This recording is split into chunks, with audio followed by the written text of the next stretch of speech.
ಗುಡಿವಾಡ ಗ್ರಾಮದ ಅಂಚಿನಲ್ಲಿ ಒಂದು ಅಡವಿ ಇದ್ದಿತ್ತು. ಅದರಲ್ಲಿ ಒಂದು ಸ್ವಿಮ್ಮಿಂಗ್ ಪೂಲ್ ಇದ್ದಿತ್ತು. ಅದರಲ್ಲಿ ನೀರು ಒಂದು ದಿನ ಕೆಂಪಾಗಿ, ಮತ್ತೊಂದು ದಿನ ಕಪ್ಪಾಗಿ, ಇನ್ನೊಂದು ದಿನ ಹಚ್ಚ ಹಸಿರಾಗಿ, ಇನ್ನೊಂದು ದಿನ ಅಚ್ಚ ಹಳದಿಯಾಗಿ, ಹೀಗೆ ದಿನಕ್ಕೊಂದು ಬಣ್ಣವಾಗಿ ಬದಲಾಗುತ್ತಿತ್ತು. ಒಂದು ದಿನ ಸಾಂಬಯ್ಯ ತನ್ನ ಕುಟುಂಬದೊಂದಿಗೆ ಕಾಡಿಗೆ ಪಿಕ್ನಿಕ್ಕಿಗೆ ಹೋಗುತ್ತಾನೆ. ಅವರೆಲ್ಲರೂ ಕಾಡಿನಲ್ಲಿ ಹಾಯಾಗಿ ಕಳೆಯುತ್ತಾ ಆ ಕಡೆ ಈ ಕಡೆ ತಿರುಗುತ್ತಾ ಇರುವಾಗ ಸಾಂಬಯ್ಯನಿಗೆ ಸ್ವಿಮ್ಮಿಂಗ್ ಪೂಲ್ ಕಾಣಿಸಿತು. ಸಾಂಬಯ್ಯನ ಮಗಳು ಸರಿತಾ ಸ್ವಿಮ್ಮಿಂಗ್ ಪೂಲ್ ನೋಡಿ ಎಷ್ಟೋ ಸಂಭ್ರಮ ಪಡುತ್ತಾಳೆ. ಅಪ್ಪ, ನಾನು ಸ್ವಲ್ಪ ಸಮಯ ಸ್ವಿಮ್ಮಿಂಗ್ ಪೂಲ್ನಲ್ಲಿ ಈಜೊಡಿತೀನಿ. ಹಾಗೆ ಮಗಳೇ ಎಂದು ಸಾಂಬಯ್ಯ ಪತ್ನಿ ವೀರಮ್ಮ ಕಾಡಿನಲ್ಲಿ ಪ್ರಕೃತಿಯನ್ನು ಆಸ್ವಾದಿಸಲಿಕ್ಕೆ ಹಾಗೆ ಪಕ್ಕಕ್ಕೆ ಹೋಗುತ್ತಾರೆ. ಸರಿತಾ ಈಜು ಹೊಡೆಯಲಿಕ್ಕೆ ನೀರಿನಲ್ಲಿಳಿದು ನೀರು ಹಚ್ಚ ಹಸಿರಾಗಿ ಇರುವುದನ್ನು ಕಂಡು ಆಶ್ಚರ್ಯವಾಗಿ ತನ್ನಲ್ಲೇ ತಾನೇ, ಅರೆ, ಏನು ಈ ನೀರು ಎಲೆ ಹಸಿರಾಗಿದೆ ಎಂದು ಸ್ವಲ್ಪ ಹೊತ್ತು ತೀಕ್ಷ್ಣವಾಗಿ ಆಲೋಚಿಸಿ ಏನೋ ನೆನಪಿಗೆ ಬಂದವರ ಹಾಗೆ ತಲೆ ತೂಗುತ್ತಾ, ಓಹೋ, ಈ ನೀರಿನ ಅಡಿಯಲ್ಲಿ ಪಾಚಿ ಬಹಳ ಕಟ್ಟಿ ಹೋದ ಹಾಗಿದೆ, ಅದಕ್ಕಾಗಿ ನೀರು ಕೂಡ ಹಸಿರಾಗಿ ಕಾಣಿಸ್ತಾ ಇದೆ ಎಂದುಕೊಂಡು ಕೇಕೆ ಹಾಕುತ್ತಾ ವಿಸಿಲ್ಸ್ ಹಾಕುತ್ತಾ ಅನುಭೂತಿಯನ್ನು ಆಸ್ವಾದಿಸುತ್ತಾ ಈಜು ಹೊಡೆಯುತ್ತಾ ಇರುವಾಗ ನೀರಿನ ಮಟ್ಟ ಒಂದೇ ಸಲಕ್ಕೆ ಏರುತ್ತದೆ. ಹಚ್ಚ ಹಸಿರಾಗಿದ್ದ ನೀರು ಕಪ್ಪಾಗಿ ಇದ್ದಲಿನ ಬಣ್ಣವಾಗಿ ಬದಲಾಗುತ್ತದೆ. ಸರಿತಾ ಒಂದು ಕ್ಷಣ ಕಳವಳಕ್ಕೀಡಾಗುತ್ತಾಳೆ.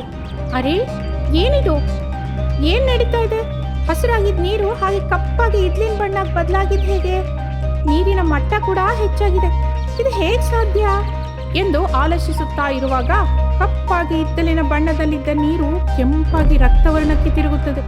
ಅಲ್ಲಿಯವರೆಗೂ ಸರಿತಳಿಗೆ ಯಾವುದೇ ರೀತಿಯ ಭಯವಿರಲಿಲ್ಲ. ಸಂತೋಷವಾಗಿ ಪ್ರಕೃತಿ ಅಂದವನ್ನು ಆಸ್ವಾದಿಸುತ್ತಾ ಈಜುತ್ತಾ ಇರುತ್ತಾಳೆ. ಆದರೆ ಒಂದೇ ಸಲಕ್ಕೆ ನೀರಿನ ಬಣ್ಣ ಬದಲಾಗುತ್ತಿದ್ದ ಹಾಗೆ ಸರಿತಳಿಗೆ ಭಯ ಮೊದಲಾಗುತ್ತದೆ. ನೀರಿನಿಂದ ಹೊರಕ್ಕೆ ಹೋಗಲಿಕ್ಕೆ ಪ್ರಯತ್ನಿಸಿದಾಗ ಮುಂದಕ್ಕೆ ಕದಲಲಾರದೆ ಹೋದಳು. ತನ್ನ ಕಾಲನ್ನು ಯಾರೋ ಗಟ್ಟಿಯಾಗಿ ಹಿಡಿದುಕೊಂಡು ಎಳೆದ ಹಾಗೆ ಅನಿಸಿದಾಗ ಏನೋ ನಡೆಯುತ್ತಿದೆ ಎಂದು ಕೆಳಗೆ ನೋಡಿದಳು. ದೆವ್ವ ಒಂದು ಸರಿತಳ ಕಾಲನ್ನು ಗಟ್ಟಿಯಾಗಿ ಹಿಡಿದಿರುತ್ತದೆ. ಅದನ್ನು ನೋಡಿ ಸರಿತಾ ಭಯದಿಂದ ಒಣಗಿ ಹೋಗುತ್ತಾಳೆ. ಅಪ್ಪ, ಅಮ್ಮ ಎಂದು ಗಟ್ಟಿಯಾಗಿ ಕೇಕೆ ಹಾಕುತ್ತಾಳೆ. ದೆವ್ವ ಹೊರಗೆ ಬಂದು ಸರಿತಳ ಮುಂದೆ ಪ್ರತ್ಯಕ್ಷವಾಗುತ್ತದೆ. ಏಯ್, ಅರಚಿದೆ ಆದರೆ ಕೊಂದು ಬಿಡ್ತೇನೆ, ಬಾಯಿ ಮುಚ್ಕೋ. ಸರಿತಾ ಗಡಗಡ ನಡುಗುತ್ತಾ ಭಯದಿಂದ ದೆವ್ವ ಹೇಳಿದ ಹಾಗೆ ಬಾಯಿ ಮುಚ್ಚಿಕೊಳ್ಳುತ್ತಾಳೆ. ಎಷ್ಟೋ ಸಂವತ್ಸರದಿಂದ ನಾನು ಈ ಸ್ವಿಮ್ಮಿಂಗ್ ಪೂಲ್ನಲ್ಲಿ ತಲೆ ಮರೆಸ್ಕೊಂಡಿದ್ದೆ. ಕೆಟ್ಟದ್ದನ್ನು ಮರೆತು ಒಳ್ಳೆಯವಳಾಗಿ ಜನದ ತಂಟೆಗೆ ಹೋಗದೆ ಪ್ರಶಾಂತವಾಗಿ ನನ್ನ ಪಾಡಿಗೆ ನಾನು ಧ್ಯಾನ ಮಾಡ್ತಿದ್ದೆ. ನೀನು ಬಂದು ಇಲ್ಲಿ ಗಟ್ಟಿಯಾಗಿ ಗಲಾಟೆ ಮಾಡಿ ನನ್ನ ವೃತಭಂಗ ಮಾಡ್ತೀಯಾ?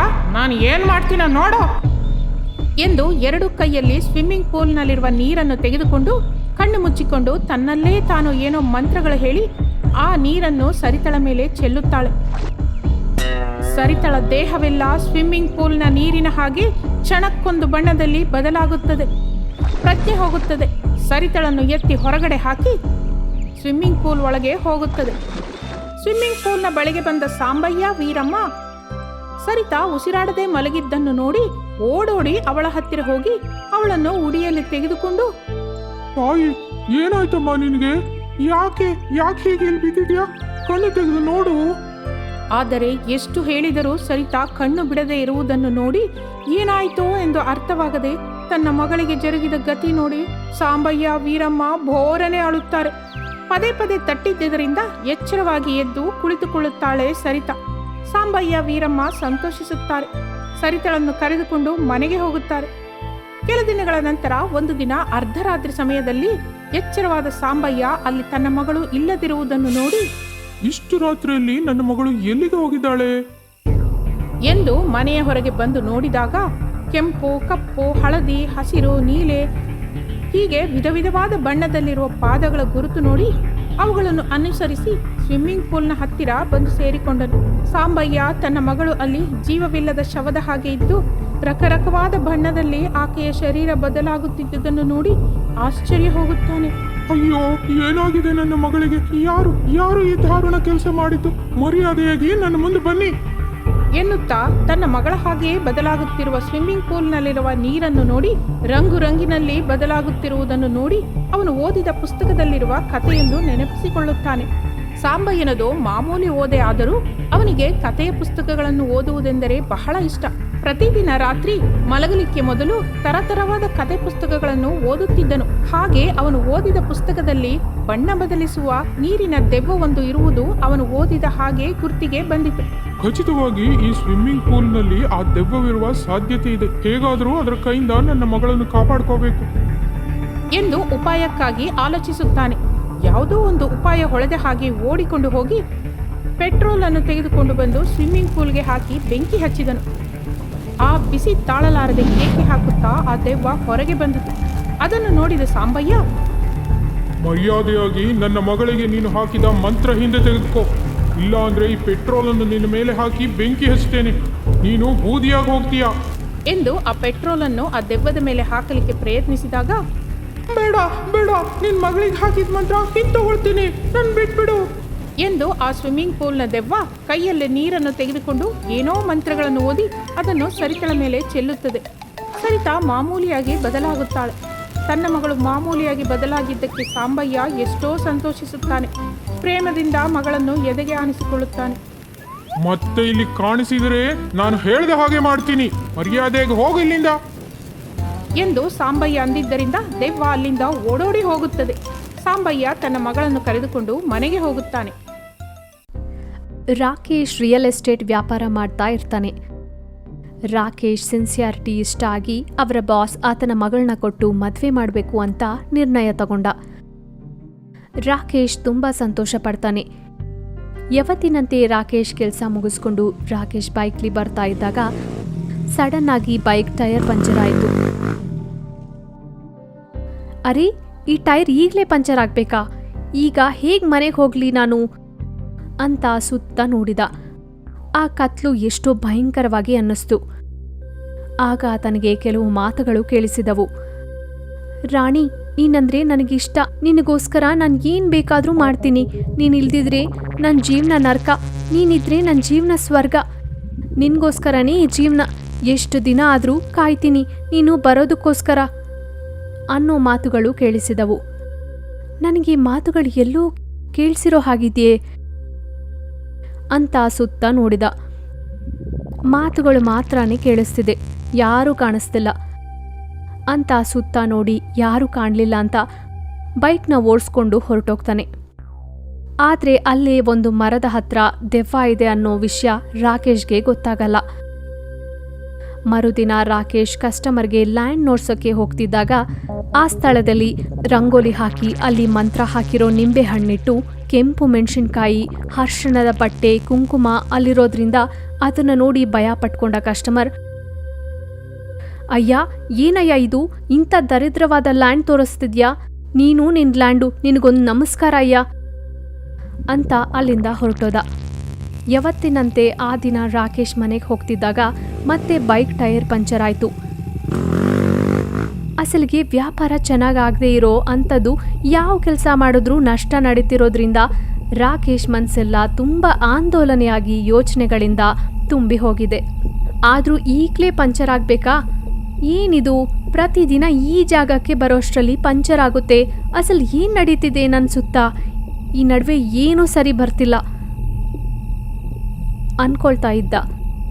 ಮತ್ತೆ ಅದೇ ಮಾತುಗಳು, ರಾಣಿ ನೀನಂದ್ರೆ ನನಗಿಷ್ಟ, ನಿನಗೋಸ್ಕರ ಏನು ಬೇಕಾದರೂ ಮಾಡ್ತೀನಿ. ನೀನು ಇಲ್ದಿದ್ರೆ ನನ್ನ ಜೀವನ ನರಕ, ನೀನಿದ್ರೆ ನನ್ನ ಜೀವನ ಸ್ವರ್ಗ, ನೀನೇ ನನ್ನ ಜೀವನ, ಎಷ್ಟು ದಿನ ಆದರೂ ಕಾಯ್ತೀನಿ ನಿನಗೋಸ್ಕರ. ಹಾಗೆ ಶಬ್ದ ಕೇಳಿಸಿದ್ರಿಂದ ರಾಕೇಶ್ ಯೋಚನೆಯಲ್ಲಿ ಬಿದ್ದ. ಅರೆ, ಈ ಮಾತುಗಳು ಇದಕ್ಕೂ ಮೊದಲು ಸಹ ಎಲ್ಲೋ ಕೇಳಿಸ್ತಿರೋ ಆಗಿದೆ, ಎಲ್ಲಪ್ಪ ಅಂತ ಯೋಚನೆ ಮಾಡುತ್ತಾ ಸ್ವಲ್ಪ ಹೊತ್ತಿನ ನಂತರ ಏನೋ ನೆನಪಿಗೆ ಬಂದ ಹಾಗೆ, ಹಾಂ ನೆನಪಿಗೆ ಬಂತು, ಇದು ನಾನು ರಾಣಿ ಹತ್ರ ಹೇಳಿದ ಮಾತುಗಳು. ಆದರೆ ಆ ಮಾತುಗಳು ಇಲ್ಲಿ ಹೇಗೆ ಕೇಳಿಸ್ತಿದೆ? ಅದು ಹಾಗೆ ನನ್ನ ಧ್ವನಿಲೇ, ಅದು ನನಗೇ ಹೇಳಿದಂತೆ ನನ್ನ ಮಾತುಗಳು ನನಗೇ ಕೇಳಿಸ್ತಿದೆ. ಅಸಲಿಗೆ ಇದು ಹೇಗೆ ಸಾಧ್ಯ? ರಾಕೇಶ್ ಅಲ್ಲಿ ಸ್ವಲ್ಪ ಸ್ವಲ್ಪ ಭಯ ಶುರುವಾಯಿತು. ಮೊದಲು ಆತನ ಗಂಟ್ಲಲ್ಲಿರೋ ಧೈರ್ಯ ಸ್ವಲ್ಪ ಸ್ವಲ್ಪ ಕಡಿಮೆ ಆಗುತ್ತೆ. ಆತನು ಭಯ ಪಡುತ್ತಾ, ಯಾರದು? ಇಲ್ಲಿ ಯಾರು ಮಾತಾಡ್ತಿಲ್ಲ? ಧೈರ್ಯ ಇದ್ರೆ ಮುಂದಕ್ಕೆ ಬಂದು ಮಾತಾಡಿ ಒಂದು ದೆವ್ವ ಅವನ ಮುಂದಕ್ಕೆ ಬಂದು ನಿಂತ್ಕೊಳ್ಳುತ್ತೆ. ಅದನ್ನು ನೋಡಿದ ರಾಕೇಶ್, ರಾಣಿ, ನೀನು ದೆವ್ವನಾ? ಕಾಪಾಡಿ, ನನ್ನ ಯಾರಾದರೂ ಕಾಪಾಡಿ ಅಂತ ಒಣಗಿರೋ ಗಂಟ್ಲಿಂದ ಜೋರಾಗಿ ಕೂಗ್ತಾನೆ. ಯಾಕೋ ಹಾಗೆ ಕೂಗ್ತಿದ್ಯಾ? ಹುಡುಗಿರ್ಗೆ ಮಾಯ ಮಾತುಗಳು ಹೇಳಿ ಮೋಸ ಮಾಡೋ ನಿನ್ನಂಥವ್ರನ್ನ ಸಾಯಿಸ್ತೀರ ಬಿಡಲೇಬಾರ್ದು. ಎಷ್ಟೆಷ್ಟೋ ಕನಸಿಂದ, ಎಷ್ಟೋ ಆಸೆಗಳಿಂದ ಬಣ್ಣ ಬಣ್ಣದ ಜೀವನವನ್ನ ಊಹಿಸ್ಕೊಂಡೆ. ಕೊನೆಗೆ ನನಗೆ ಈ ಜೀವನನೇ ಇಲ್ದಿರೋ ಹಾಗೆ ಮಾಡಿದೆ. ರಾಣಿ, ರಾಕೇಶ್ ಇಬ್ರು ಕಾಲೇಜ್ ಮೇಟ್ಸ್. ಇಬ್ರು ಡಿಗ್ರಿ ಫೈನಲ್ ಓದುತ್ತಿದ್ರು. ಅವರಿಬ್ರಿಗೂ ಒಬ್ಬರನ್ನ ಕಂಡ್ರೆ ಒಬ್ಬರಿಗೆ ತುಂಬ ಇಷ್ಟ. ತುಂಬ ದಿನಗಳಿಂದ ಪ್ರೀತಿಸಿದರೆ ಆ ದಿನಕ್ಕೆ ಅವರ ಡಿಗ್ರಿ ಫೈನಲ್ ಇಯರ್ ಎಕ್ಸಾಮ್ ಆಗೋಗುತ್ತೆ.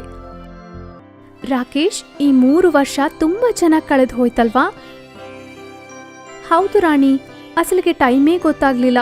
3 ವರ್ಷಗಳು 3 ನಿಮಿಷದಂತೆ ಕಳೆದು ಹೋಯ್ತು. ರಾಕೇಶ್, ಓದಾಗೋಗಿದ ತಕ್ಷಣ ನಮ್ಮಪ್ಪ ನನಗೆ ಮದುವೆ ಮಾಡ್ತೀನಿ ಅಂತ ನನಗೆ ಇದಕ್ಕೂ ಮೊದಲು ಹೇಳಿದ್ರು. ನೀನ್ ಬಂದು ನನ್ನ ಮದುವೆ ಬಗ್ಗೆ ಅವ್ರ ಜೊತೆ ಮಾತಾಡಬೇಕು. ಸರಿ ರಾಣಿ, ತಪ್ಪದೆ ನಾಳೆನೇ ಬಂದು ನಿಮ್ಮಪ್ಪನ ಹತ್ರ ನಾನು ಮಾತಾಡ್ತೀನಿ. Oh really? Thank you so much Rakesh. ನಿನ್ಗೋಸ್ಕರ ಕಾಯ್ತಾ ಇರ್ತೀನಿ. ಇನ್ನು ನಾನು ಹೋಗಿ ಬರ್ತೀನಿ. ಮರುದಿನ ರಾಣಿ ರಾಕೇಶ್ಗೋಸ್ಕರ ಕಾಯ್ತಾ ಇದ್ಲು. ಆದರೆ ಎಷ್ಟು ಹೊತ್ತಾದರೂ ರಾಕೇಶ್ ಬರಲಿಲ್ಲ. ಫೋನ್ ಮಾಡಿದ್ರೆ ಸ್ವಿಚ್ ಆಫ್ ಅಂತ ಬರ್ತಿತ್ತು. ಹಾಗೆ ದಿನಗಳು ಕಳೆದು ಹೋಗ್ತಿದ್ರು. ಆದರೆ ರಾಕೇಶ್ ಮಾತ್ರ ಬರಲೇ ಇಲ್ಲ. ರಾಕೇಶ್ ಏನಾಗೋದಾ? ಫೋನ್ ಮಾಡಿದ್ರೆ ಸ್ವಿಚ್ ಆಫ್ ಬರ್ತಿದೆ. ಹೋಗ್ಲಿ, ಮನೆಗೆ ಹೋಗೋಣ ಅಂದರೆ ಅವನ ಅಡ್ರೆಸ್ ಸಹ ನನಗೆ ಗೊತ್ತಿಲ್ಲ. ಕೇವಲ ಆತ ನನಗೆ ಕಾಲೇಜಲ್ಲಿ ಮಾತ್ರನೇ ನನಗೆ ಪರಿಚಯ. ಈಗ ಏನು ಮಾಡಬೇಕು ನನಗೆ ಅರ್ಥ ಆಗ್ತಿಲ್ಲ ಅಂತ ಪಾಪ ಬಿಕ್ಕಿ ಬಿಕ್ಕಿ ಅಳ್ತಾ ಇರ್ತಾಳೆ. ದಿನಗಳು ವರ್ಷಗಳಾಗಿ ಕಳೆದವು. ಅವರ ಮಗಳು ಪಡ್ತಿರೋ ಕಷ್ಟ ನೋಡಕ್ಕಾಗದೆ ಆಕೆಯ ತಂದೆ ಸಹ ಆರೋಗ್ಯ ಹಾಳಾಗಿ ಸತ್ತು ಹೋದ. ರಾಣಿಗೆ ಒಂಟಿತನ ಆಗೋಯ್ತು. ಒಂದು ಕಡೆ ರಾಕೇಶ್ ಮಾಡಿದ ಮೋಸ, ಇನ್ನೊಂದು ಕಡೆ ಅವಳ ತಂದೆಯ ಸಾವು. ಅವಳಿಗೆ ಇನ್ನಷ್ಟು ನೋವಾಗ್ತಿದೆ. ಈ ಪ್ರಪಂಚದಲ್ಲಿ ನಾನು ನಂಬಿದ್ದು, ಪ್ರೀತಿಸಿದ್ದು ನಿಮ್ಮಿಬ್ರೂನೇ. ಒಂದು ಜನ್ಮ ಕೊಟ್ಟಿದ್ದ ನನ್ನ ತಂದೆ, ಇನ್ನೊಬ್ರು ರಾಕೇಶ್. ಪ್ರೀತಿಸಿದ ರಾಕೇಶ್ ಮೋಸ ಮಾಡಿ ಓಡ್ಹೋದ. ಜನ್ಮ ಕೊಟ್ಟ ತಂದೆ ನನ್ನ ಕಷ್ಟ ನೋಡೋಕ್ಕಾಗದೆ ಸತ್ತು ಹೋದ್ರು. ಇನ್ನು ನಾನು ಯಾರಿಗೋಸ್ಕರ ಬದುಕಬೇಕು? ನನಗೆ ಅಸಲಿಗೆ ಏನೂ ಉಳಿದಿಲ್ಲ ಈ ಜೀವನದಲ್ಲಿ. ಈ ಕಷ್ಟನ ಮರೆಯೋಕ್ಕಾಗದೆ ಪ್ರತಿ ಕ್ಷಣ ನೆನಪಿಸ್ಕೊಂಡು ನರಕ ಪಡೋಕ್ಕಿಂತ ಶಾಶ್ವತವಾಗಿ ಈ ಕಷ್ಟದಿಂದ ವಿಮುಕ್ತಿ ಪಡೆಯೋಕೆ ಒಳ್ಳೆಯದು ಅಂತ ಆತ್ಮಹತ್ಯೆ ಮಾಡಿಕೊಂಡು ಸತ್ತು ಹೋದ್ಲು. ರಾಕೇಶ್ ಮೇಲೆ ಹಗೆ ತೀರ್ಸ್ಕೊಳ್ಳೋಕೆ ದೆವ್ವವಾಗಿ ಬದಲಾದ್ಲು. ನನ್ನ ಕ್ಷಮಿಸು ರಾಣಿ, ತಪ್ಪಾಗೋಯ್ತು. ನಡೆದಿದ್ದೇನೋ ನಡೆದು ಹೋಯ್ತು. ನೀನು ನನ್ನ ಸಾಯಿಸಿದ ಮಾತ್ರಕ್ಕೆ ನಿಮ್ಮ ತಂದೆ ವಾಪಸ್ ಬರಲ್ವಲ್ಲ? ಎಷ್ಟಾದರೂ ನಿನಗೆ ನಾನು ಪ್ರೀತಿಸಿರೋ ಅವನು. ನನಗೆ ಮದುವೆ ಬೇರೆ. ಪ್ಲೀಸ್ ನನ್ನ ಬಿಟ್ಬಿಡು. ಇವಾಗಾದರೂ ನೀನು ತಪ್ಪು ತಿಳ್ಕೊಂಡು ಪ್ರಾಯಶ್ಚಿತ್ತ ಮಾಡ್ಕೊಳ್ಬೇಕು ಅಂದ್ಕೊಂಡೆ. ಆದರೆ ನಿನ್ನಲ್ಲಿ ಸ್ವಲ್ಪನೂ ಅದನ್ನು ನನಗೆ ಕಾಣಲಿಲ್ಲ. ನಿನ್ನಂಥವನ್ನ ಕ್ಷಮಿಸಿದ್ರೆ ಇನ್ನು ಎಷ್ಟೋ ಮಂದಿ ಜೀವನಗಳನ್ನು ನಾಶ ಮಾಡ್ತೀಯ. ನಿನಗೆ ಸಾವೇ ಸರಿಯಾದ ಗತಿ ಅಂತ ರಾಕೇಶ್ನ ಸಾಯಿಸ್ಬಿಟ್ಟು ಅವಳ ಹಗೆ ತೀರಿದ್ರಿಂದ ರಾಣಿ ಸಹ ಅಲ್ಲಿಂದ ಮಾಯ ಆಗೋದ್ಲು.